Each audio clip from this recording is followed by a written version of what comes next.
I am Professor Fred Ogolla. I am one of the Concerned Citizens Movement convener. I am here with my brother Dennis. You know very well that there are so many issues to address today. First, I want to talk to you about why SHA needs an overhaul. We start by saying the president said himself in Embu that he will review SHA. So now we want to bring our voice to send to the president what to consider on the review of SHA. First, what is the problem? The problem of SHA starts from governance and leadership. You saw the firing of the CEO by the board, and we believe that this, first of all, the board of SHA is not well appropriated.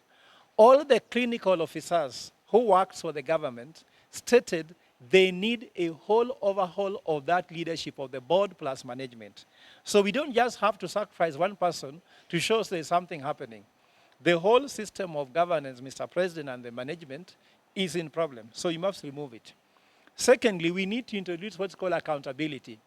Accountability can only happen when there's transparency. The system in SHA is completely opaque, and for the opaqueness of that system, it will not release the right results. Just like IBC results were opaque, this process was opaque, and the system was opaque. So we want that system to be well streamlined so that everybody can tell. We are hearing Twitter report by saying, oh, 17 million people have registered. How do you know? We are hearing only 700,000 people have contributed. How do you know? We want a system which can be verifiable, which can be tested, and can actually be accountable. The other thing which is important is that the legal foundation of SHA has a problem. Because the formation of SHA as even an entity did not follow the legal procedure, that's why you are seeing so many legal court cases. These legal court cases take a lot of money from the authority. Instead of putting the money in patients, now the money which has been contributed is being taken to represent the government in courts. The courts are eating too much of our money, making lawyers rich, but patients suffering in poverty. The fifth problem is that the thing is grossly underfunded. Grossly underfunded because NHIF has a legacy debt of 30 billion, which has not been paid to service providers, which includes the private companies, and even the faith-based institutions. That's where the bishop raised their voice. If that 30 billion is not being paid, how is SHA going to take off? The second thing is that actuarial projections for the underwriting of the SHA needs 50 billion shillings. But you are being told only 5 billion has been availed. How can you work with, how can you be able to deliver a project with a budget of 50 billion when you are bigger than 5 billion? That cannot work. The sixth problem is that the uptake is low, which means people don't trust it. Out of the 17.3 billion people who have registered, we are being told only 700,000 have paid. Those 700,000 have been forced because the money must be deducted by the employers before they receive their salary. We want more voluntary. So out of these 700,000, how many of them are doing voluntarily? Meaning that the system is being forced by law, not by willingness. People don't see value. So there is need for the Kenyan government to sell this SHA to the Kenyans so that they can believe that it's a solution for their health. That not being done, it might just look like a very big joke. What is the solution? The solution of, number one, we need an overhaul in the management of that board, like I said earlier. Two, we need to have a lean and clean system. Third, we need to run this thing as a project. What do I mean by as a project? A project begins by initiation. Initiation means what are the needs, problems, and opportunities? What is the plan? How will it be executed? What is the M&E process, monitoring and evaluation, why we need it to happen on time, quality, and within budget? And then also it must be a closure. The fourth solution is we need it to run as an entity concept whereby we are mixing SHA and NHIF. SHA is an entity, NHIF is an entity. The problem is NHIF should go to NHIF, not being brought to SHA. And then the fifth one, involve stakeholders, please. Most importantly, involve the contributors who are the patients. Ensure you involve the service providers. Ensure that the health service workers are also involved so that everybody can have buy-in. With the proper buy-in, it will be very easy for everybody to be able to support SHA to succeed. All people who are having dissenting voices, instead of arresting them and abducting them, please bring them to the discussion so that in the end, this thing can succeed in a big way. But if we are forcing things because we have the force, it won't happen. This cannot be forced down the throats of Kenyans because Kenyans need to uptake it. The doctors need to support it. The insurance companies need to be onboarded. And therefore, every Kenyans need to have a goodwill so that SHA can be able to succeed. Thank you. So to make that system work, we need to do a proper stakeholder analysis and mapping. Who are the stakeholders who have power? The ones with the power is patients, doctors, and health service providers. If you don't bring them there, we'll suffer. Then again, we have people who have what is called legitimacy. Now, the church has legitimacy because of what? The church run hospital, whether it is ACK, whether it's Pentecostal churches, PCA, whether it's the Catholic Church. Remember that almost 42% of healthcare services sits in the private sector and faith-based. And faith-based has a bigger chunk of the private sector hospitals. And therefore, if you don't involve them, who will register the patients for you? Because I remember that there was a lot of cooperation between NHIF and the faith-based organizations in registering patients and even encouraging them to pay. Even education for them is key. The other thing which is important is that we are playing with a very big opportunity, which is healthcare. India earns, in terms of foreign direct investment, not actually foreign exchange, $27.8 billion every year in exporting pharmaceutical products and also exporting vaccine. So why don't Kenya work on a better process instead of just thinking about taxation and paying this little money and stealing this little money we have here? Why don't we focus on revamping our manufacturing sector so that we can even manufacture the drugs which will be used in hospitals, and therefore the contribution for SHA will make impact because we shall be using our own medicine instead of rushing, this and that. And also remember that Kenya also has opportunity to do health tourism. India earns $7.8 billion in the last 10 years in health tourism. It is projected in the next 10 years, India will earn $43.6 billion in health tourism. Why in Kenya for us we are just having a crumbling healthcare sector? Instead of looking at the opportunities that are big in the sector, we are fighting over the small cake which is being baked. So I want to ask Mr. President, can you please get serious health experts, serious strategists, who can help you rethink the thing? Because what is happening is that the people next to you are not advising you well. You need people who will not tell you what you want to hear. They'll tell you what you must hear. And what you ought to hear is more important than what you want to hear. Anybody who is a friend of yours advising you that you're in the right track, he's simply not interested in the success of Kenya. I know anybody can say what you want. Some people are praying you fail. But no, your failure means a lot.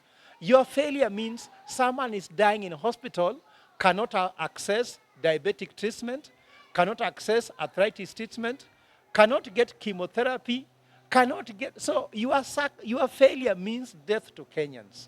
So for us, we are not wishing you failure. We are wishing you success in this SHA thing.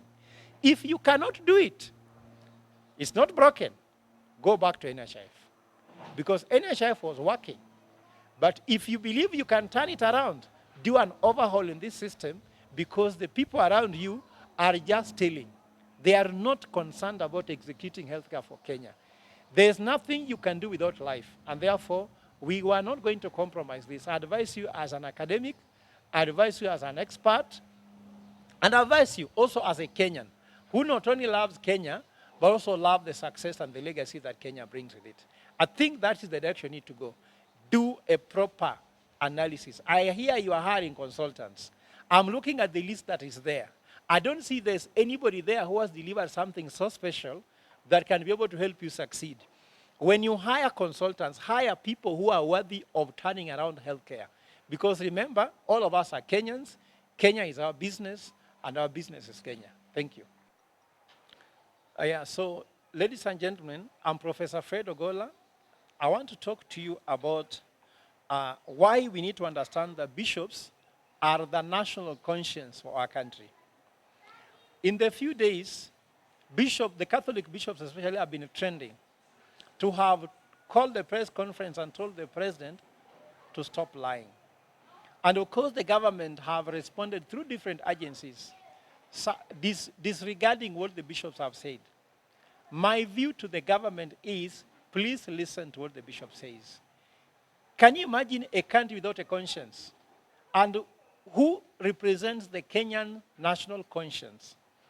The Kenyan national conscience is represented by the church. And the bishop, the Catholic Church, is one of that key stakeholder. Even if you are to bring 50 bishops, the truth does not change, that the bishops are right. And I want to explain this in a fundamental manner. And I want to ask Mr. President, the only point upon which you talk to God is your conscience. You talk to God through your conscience. If you have lost your conscience, you cannot hear what God is saying. Even when the bishop says something, you will still feel it's wrong because there is no conscience. Your conscience is the church. The bishops, the church, worked so hard for your election. And if they supported you, even if they didn't support, of course I'm hearing that, according to me, we know only Pentecostal churches supported the election of the president. The Catholic Church never always comes clear about their position in the election. I remember when I was running for MP of Ugenya, even my own parish priest could not allow me to have an advantage over other candidates who are non-Catholics. So the Catholic Church would not be, you cannot bring any evidence that the Catholic bishops were supporting the current government. They didn't even support the other arm of government called, the other opponent called Azimio. So what I want to say is bishops remain the conscience, the national conscience. And let me explain this in a very theological way, because you know I'm a theologian, I have a degree in theology. Pope John Paul II, the one who set the stage for all this, he set the basis of this when he wrote the book called Veritatis Splendor. In 1993, I was a class 6. Veritatis Splendor is a Latin word to mean the beauty of the truth. It says, you will know the truth, and the truth shall set you free. So just Kenyans, if we don't know the truth, then we cannot be free. The fundamental of the truth is that the truth sets people free. So the Pope is infallible in matters faith and moral. And lying or not lying is a moral issue. Being truthful, being honest is a moral issue. So the bishops cannot be wrong when the Pope is infallible in matters faith and moral. I know people are arguing that the bishops, there are some things they said which were not scientifically accurate. That does not matter. The bishops also learn science. I remember also there is no fight between science and faith. There is no fight between reason and faith. Do you know why? The same author of faith is God. The same author of reason and science is God. That reason you have in your head to oppose the bishop is from God. And the bishops are agents of God. And therefore, the bishops cannot be wrong. They cannot be wrong. If they are right in faith, there is no way they can be contradicting science. Because faith does not contradict science, and science cannot contradict faith. Unless we are talking about unsound science. Only unsound science can be able to contradict with faith. And anytime science is unsound, it ceases to be science. And therefore, these people are right. So I want to tell you that even the term limits that they said the bishops were not supposed to speak about, I want to tell you that bishops had to put on record that they are not opposed to the extension of term limit, whether now, in the past, and in future. So whether it was rejected already in Senate, it does not matter. They have to put that on record. I want to take you back to what happened in Rwanda. When they wanted to amend the constitution in Rwanda to extend the term of Kagame and make him a life president, Kagame went and opposed it. And it was opposed in parliament by his agents. But they were just playing games They knew very well they wanted it. So even this one, I think the bishops have been guided by faith and by the illumination of the Holy Spirit. That these are games being played that has been rejected, yet it is something cooking. I'm sure Cheragay had no powers whatsoever to come out with that thing on his own.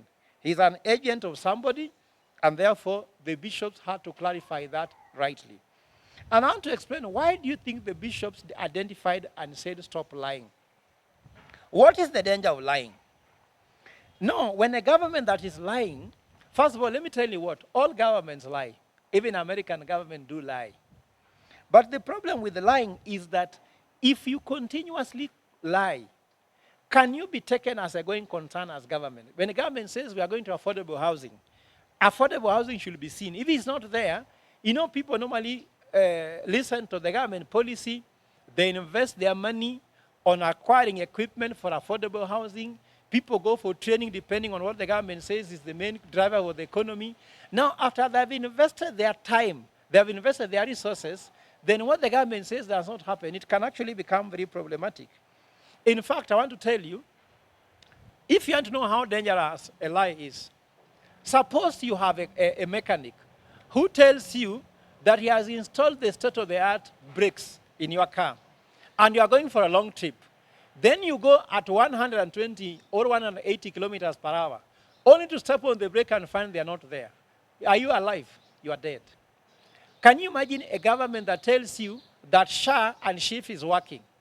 Then you take your mother or father to a hospital and found out they cannot be treated because of SHA and SHIF. You have lost your parents. And no, as a government, why lying is dangerous, government has scale. One pronouncement from the president affects the 47 counties. So this is not like a village liar who can lie to his mother and father. This is a lie that can affect the whole country. That's why we need to abhor it, and we need to support the bishops in abhorring it by telling people that lying is such a big danger. And I know people say, politics is dirty, politics, there's no one who is honest. No. The head of state is a symbol of unity. The head of state also is a symbol, actually is a mentor. People look forward to him. He inspires people. President William Ruto inspired the whole country when he became president with the first trial. Now he should inspire us by telling us the truth, not the opposite. In fact, I want to insist that it's very important that we need to set out what's called a truth checker to check whether these people are telling us the truth, because truth is so important that even determines your success. Obama has featured as the least dishonest president of the US in the last few years. We need to ensure that happens. Trump actually is being said that he's three-quarters of what he says are true. That also says that there's some bit of lie. Joe Biden is stated to have, in the lying zone, Joe Biden has 45% of what he says are mostly untrue. So people say, what is the legitimacy of all this lying? What is so legitimate about lying to the public in democracy, where government is supposed to be accurate to its people? Democratic accountability requires there is active and informed opinion, and government lying defeats that very democracy. While all government lies, the most troubling government lies is that one which is presumptive. The one that tells you this is the way to go. Presumptive lies is very dangerous because there are some lies which has no one to affect. We call them in neutral lies. They are what we call good lies. We call them white lies. They also call neutral lies, but they also call dark lies. So the ones that is happening in Kenya are dark lies because they are meant to mislead people, to persuade people to do things which are not going to work. So when the stakes are high, the government still is expected to say the truth, because that is when it matters. Because imagine if the doctor should tell whether this patient can survive by operation or by taking medication, and when those stakes are that high is when the doctor decides to lie. It is expected that when the stakes are high is when we know who can be accountable, who can be responsible, who can be honest. And I want to say the following. When the bishop said stop lying, they have not asked for something big. They have not asked you to build a new airport, which needs a lot of money. They have not asked you to build a new highway like Thika Highway. They have not asked you to build expressway. They have not asked for SGR. You don't need the money to stop lying. Simply stop lying. People ask me, how should a government stop lying? They should just stop lying. You just stop. The answer is stop. Because I see these promises they are making, no one has asked them. And I tell Mr. President, to help you here, read the book called The One Thing. The one thing is this: choose one thing and do. Not today, SHA, Chief, Adani, SGR, airport, ports authority, taxation, I don't know, affordable housing. Just what is that one thing that you can do that no one will go to court? Because we are tired of people going to court challenging everything you're trying to do. And I want to ask you, if you do one thing well, Kenyans will start trusting you to do the next one. But if you go for everything and there's nothing which is working, then you are going to be attacked. Look at the amount of money being spent in court cases. Look at the amount of state time being spent in court. You want to change everything. Just take one thing you will change and will work soundly without interference, and you'll succeed, Mr. President. I believe that all Kenyans want to succeed. Even if they don't like you, you must succeed. We don't even have to like you. You are the president. You have these years remaining. Please just get it done. Thank you. When you are ready, tell me. My name is Professor Fred Ogolla. I'm one of the conveners for Concerned Citizens Movement. Today I want to talk to you about why there is no circulation of money. People are having too many theories. Some are agreeing, some are denying. But the truth is that there is no money in circulation. That is the truth. We are being told the economy is growing at 5.2%. But is your pocket growing at 5.2%?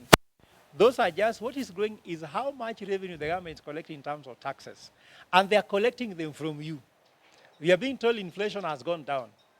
But inflation is a comparison to how it was. So don't believe that. So one reason why money is, we are having less money in circulation and Kenyans are economically bonded is one. The economy is emotional. And because the economy is emotional, people are talking, breathing a lot of negativity in the economy. It began with the very day the president was sworn in and his deputy president, the former deputy president. They said the economy is broke, Kenya is broke, and that negativity they have not come back to say now we are okay. They are talking about Bay of Wunga, but they need to tell us whether the economy has recovered. We need to breathe positivity to the economy so that we can be able to get money circulating. You cannot be caning the cow and you are milking it. So we must ensure the cow is happy, give this cow grass, water, please the cow. So let us breathe positivity to the economy so that we can be helped to come out of this economic problem. The second thing is expensive loans. The loans are way too expensive. Imagine the interest rate for the loans in Kenya is 28%. Now, if the interest rate is 28%, which entrepreneur can go and borrow money from the economy and put in a business? I can challenge you this for free. You cannot use 2 million shillings. If I give you capital of 2 million shillings, there is no single business you can run where you can earn a monthly income of 50,000. It's impossible.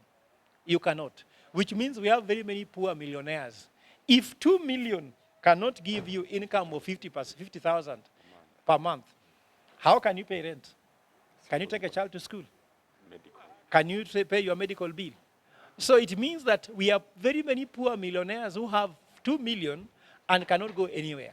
So that is a very big discouraging. So you find that what is happening is that government should lower the interest rate. Number 3, heavy government borrowing. The government is borrowing too much. Because the government is borrowing at 18%, risk-free, so instead of the investors putting money in the economy by starting a business to offer employment to Kenyans, they are instead lending the money to the government through the bonds. And they can make 18% interest rate. And how many business can you make 18% ROI? There are not very many. Risk-free. You just have to do nothing. Just sit on your bed and you earn 18%. But most businesses, will put a lot of money, run like a headless chicken, but still get 18%. So why should you struggle? Why should you hustle if you can just put your money in the government treasury bonds, treasury bills, and earn your 18%? So the government needs to borrow less from the local domestic banks and borrow money whatever they want, but borrowing we don't even need in the first case. Number 4 is high taxes. When taxes are very high, you reduce what is called income. You also limit what's called alternative incomes. And then the consumer spending comes down.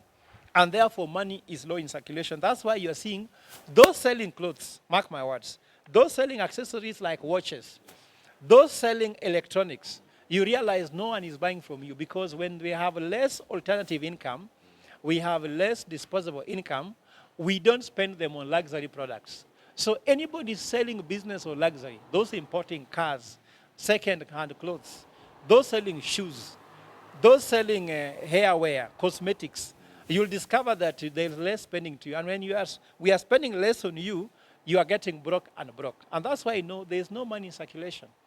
In fact, I would urge the government that they should actually try to reduce the taxes so that there's more economic activity. And when there's more economic activity, you realize there's more money in circulation, and therefore things will work. The 5th one is the national county governments and large corporations are delaying payments to suppliers in the so-called pending bills. We have over 900 billion pending bills which have not been paid. This means people offer their goods and services to the national government, to the county governments, and they're not getting it back. So county is not paid in the last 4 months. That's serious. So healthcare, education sector are all trouble of funds. Remember that this is a problem because even if you look at the last academic year where people are supplying their maize and beans and stationery to schools, they have not been paid. So now they are going for Christmas without being paid. Are they going to spend money on Christmas? No. How is the local tourism going to be affected? Hugely. So how are people going to have Christmas? I'm seeing Christmas is in the air, but it's not going to land. It's not going to download because money is not in circulation. The 6th reason is there is economic uncertainty because policy, this forces investors and Kenyans to keep their cash. We are having a lot of uncertainty. And this uncertainty in the economy is creating a lot of problems. Every day you wake up and find something has changed. The 7th reason is there is too many policy change, creating a lot of fiscal or we call it tax instability, leading to cautious spending and investment. Remember, if you're an investor, today you wake up, another tax in the newspaper. Tomorrow you wake up, another policy is there. And now you see SHA, SHE. You see here, Adeni. The other day you saw, for example, that now your phone will be monitored by KRA. So you are wondering, where are we heading? And now people will even start now using what's called mulkamizi. No one will buy a smartphone. Government is also tracing people's contacts using smartphones. So for the so-called unlawful arrest, abductions, so people will be fearing buying a smartphone because a smartphone is too smart for you that the government can use to arrest you. So these are some of the problems we have. So as a solution, because we are not here to cry, as concerned citizens, what is the solution? I have 7 solutions just in the same way I had 7 problems. The first one is inject positivity into the economy. Let us take our business to start looking at which areas the economy is working, how can it work. We cannot be here shouting and wishing the economy to collapse, yet we are eating from the same economy. Because it's like you are in a boat, and you are drilling holes in a boat, and you are sitting inside the boat. Or you are sitting in a branch of a tree and cutting the same branch, and you are believing you are going to be safe. So Kenya, let us wake up and breathe positivity to the economy. As I told you, economy is just emotional. Let our economy feel emotional. Even if you want a girl, you cannot be insulting this girl and you want her to marry you. You must talk to her positively, just like milking a cow. The second one is stimulus packages.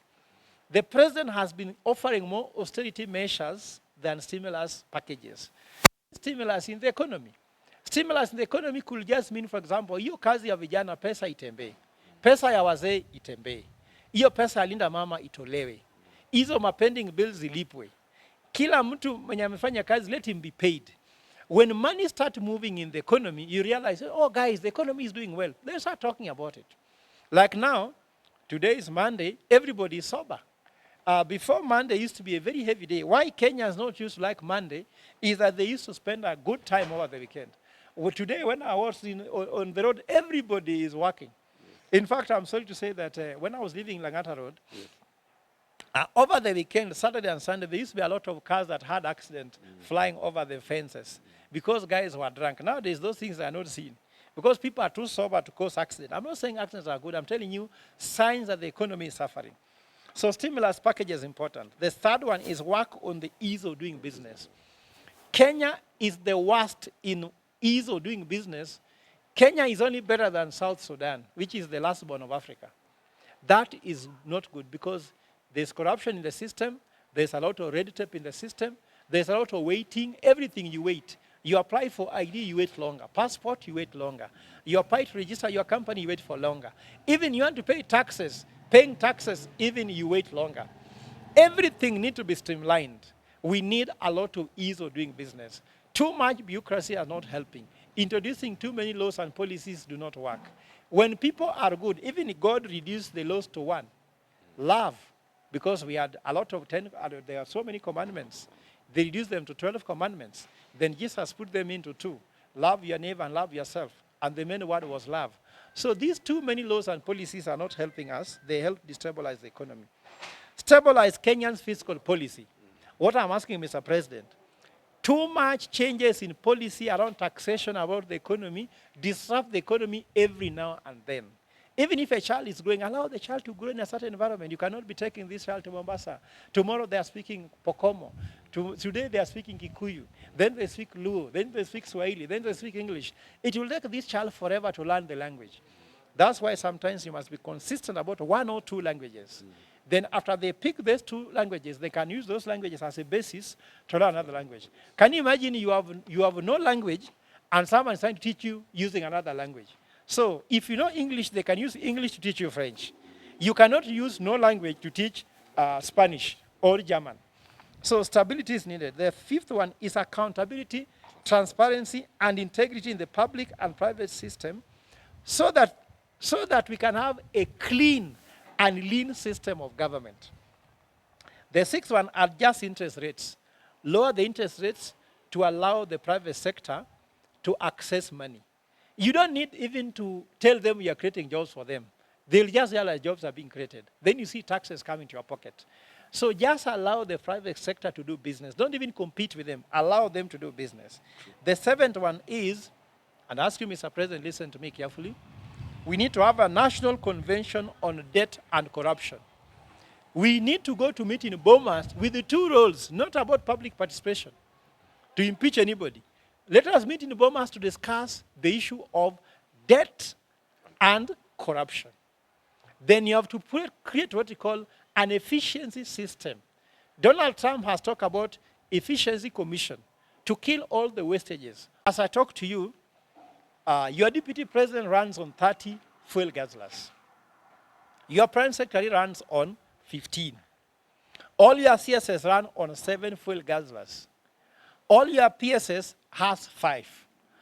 All the people working in the Economic Council has 5 each. The vehicles the government spends is a lot. I've always told you we can save around 68 billion shillings if we just spend well on just transporting your cabinet and the government. Imagine all Kenyans, if someone has 30 vehicles, that means 30 drivers. 30 vehicles, how many tires? 4 times 30. Those tires must be replaced. Brake pads. So it costs so much money. It is 300,000 shillings per month to service 1,800 vehicles at Toyota Kenya. And then again, you are giving them to a foreign company, which means capital flight. That money goes to Japan, isn't it? Why don't you give these things to be done by Kenyans? So I'm trying to say there's a need for this overhaul. The economy is able to recover, and you'll recover if you listen to what I'm saying, Mr. President. Thank you very much. My name is Professor Prof Ogolla. I'm a governance and economic expert. Today, I want to talk to a very important topic going on democracy. You've heard about what's happening in Parliament, the purge in Parliament. The purge in Parliament comes from, the main basis where the purge in Parliament, this thing begins when Raila Odinga announced that he was going to AU. Immediately Raila announced he was going to AU, and he was now becoming a friend to William Ruto and Museveni. Immediately, so many things changed. Obasanjo also came to the picture. All of a sudden, Raila was now joining the government. And in joining this government, ODM and UDA has been working closely. Then there comes the Gen Z revolution. So the Gen Z revolution made Ruto feel so threatened that he moved even closer to ODM and now even has hugged them. So because they have hugged each other, they also hugging has to take place in Parliament.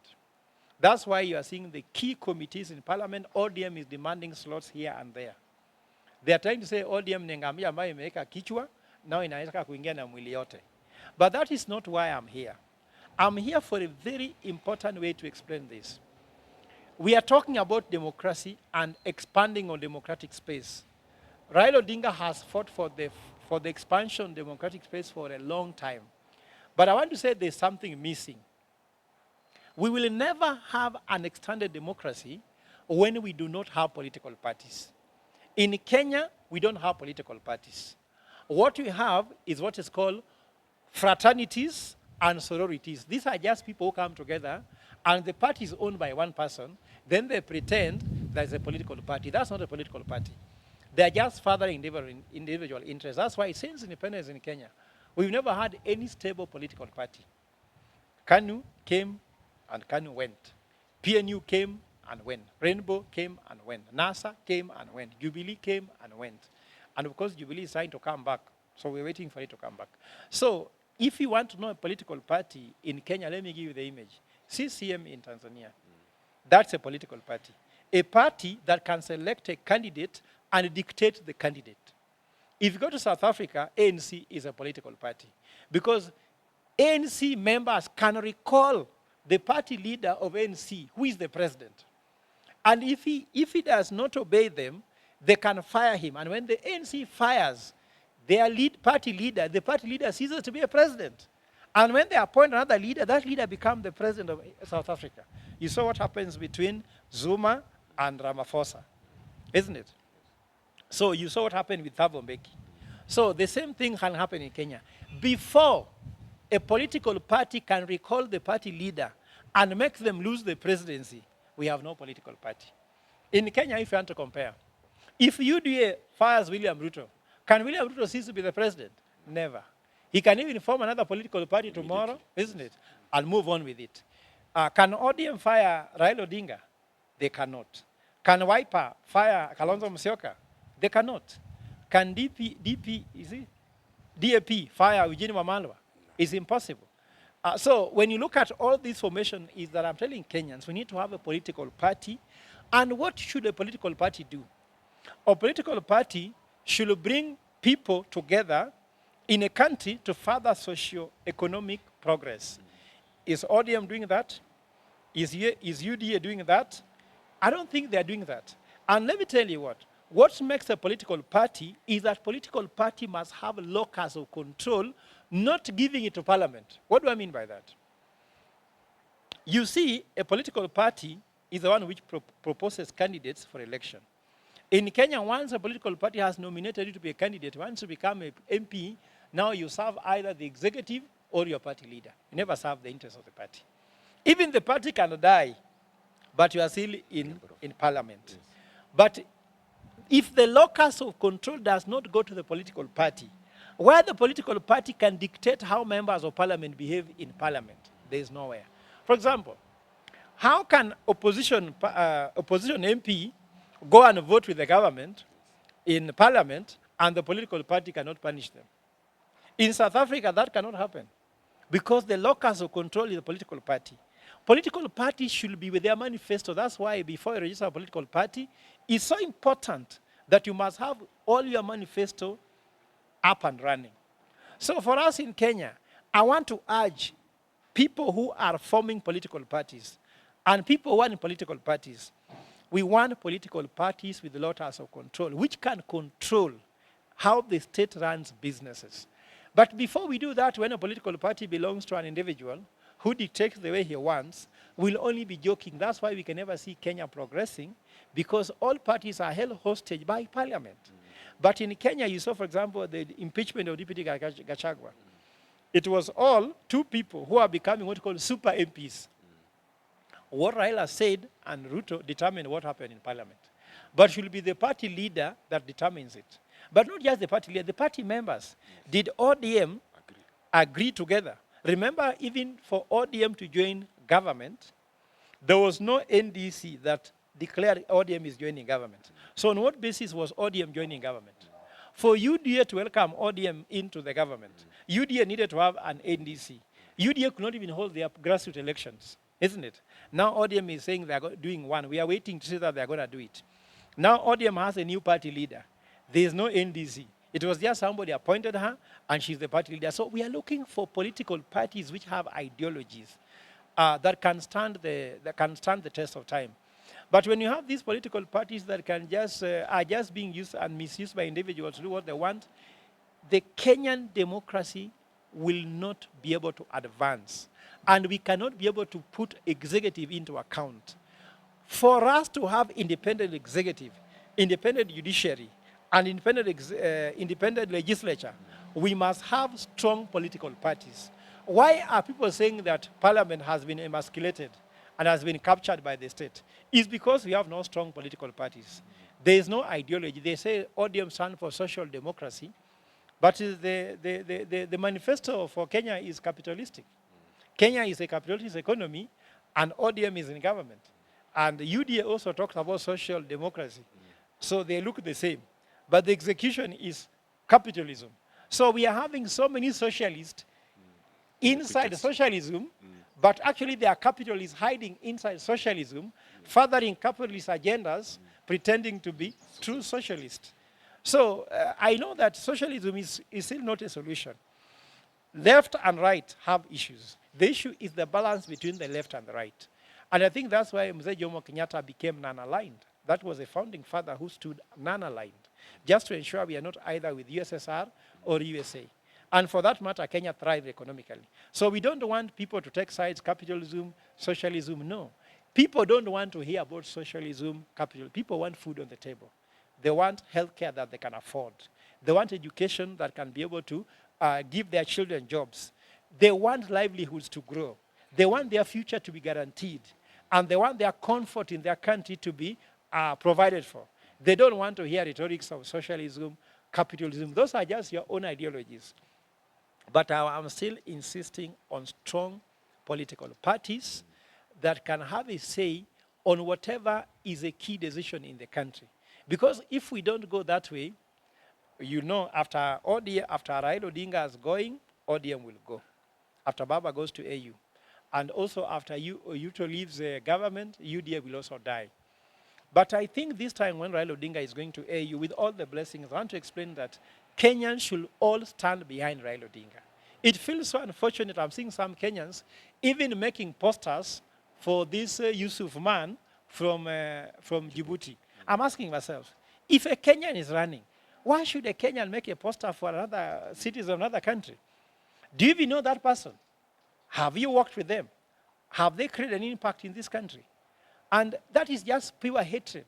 Whenever Raila Odinga is fighting for Kenyans, Kenyans are saying, wow, wow, jamba, jamba, jamba. When Raila wants something, we stand opposite. Is that not hypocrisy? Raila Odinga deserves to become AUC for the following reason. One, by Raila going to AUC will position Kenya to the global space. Kenya will be known in the whole of Africa more prominently. Secondly, Raila is somebody who has branded himself like a Pan-Africanist very well. So he'll champion the Pan-African idea of Kenya, even to be able to challenge the Western nations to be able to bring funds that are able to support African Union without putting Africa into captivity. You know, AU is being funded by Western forces like US, UK, but the person there is very weak. We need somebody stronger than Musa Faki. Who knew Musa Faki before Raila was running? Now it's Raila who has made us know Musa Faki. That means Raila should actually qualify to become AUC. Thirdly, Raila will bring for us many foreign investors. When Raila is there, there will be a lot of foreign investors. Remember when Raila was actually being polled to be able to win the election, already very many foreign investors wanted to come to Kenya. When Raila goes to AU, this could also happen. Foreign investors coming to Africa, even if it does not reach Kenya directly, there will be some overflows that will come to Kenya.